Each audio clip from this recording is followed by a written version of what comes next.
Đêm nay trăng sáng, anh ngồi một mình nhớ em. Đêm qua anh viết vài dòng thư nhưng em không trả lời.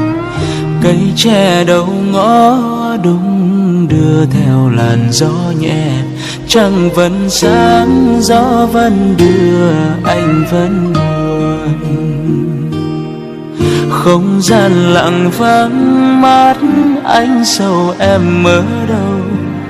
Và người coi những thứ hơn hẳn anh đã cướp đi em của anh. Anh chỉ muốn khóc thật to nhưng sợ mình yếu đuối. Thế nhưng đêm nay là một đêm rất buồn.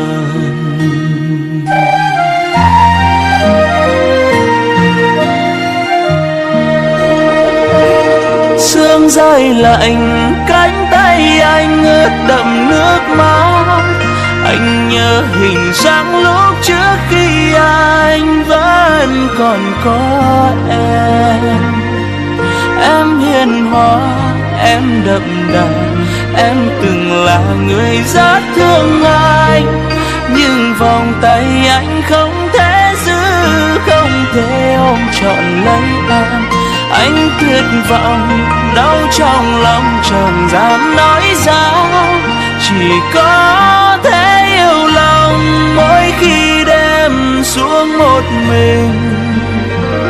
Và gió cứ đưa, anh vẫn mưa. Trong lòng xối xả nỗi sầu. Chỉ có anh chẳng mới thấu được nỗi lòng của anh.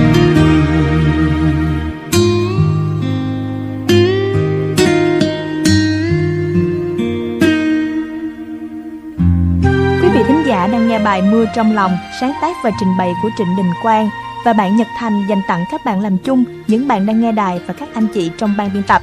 Chúc mọi người luôn vui vẻ và hạnh phúc nhé.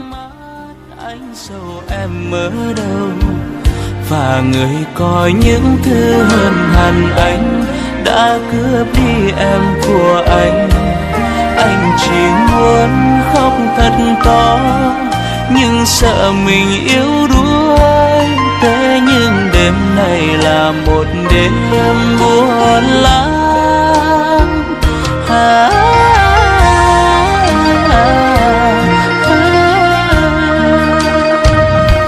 Sương rơi lạnh, cánh tay anh ướt đẫm nước mắt. Anh nhớ hình dáng lúc trước khi anh vẫn còn có em.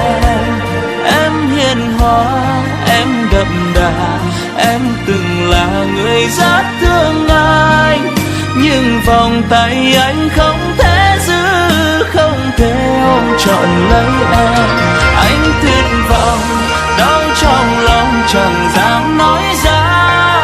Chỉ có thể yêu lòng mỗi khi đêm xuống một mình. Và gió cứ đưa, anh vẫn mưa. Trong lòng xối xả nỗi sầu. Chỉ có anh chẳng mới thấu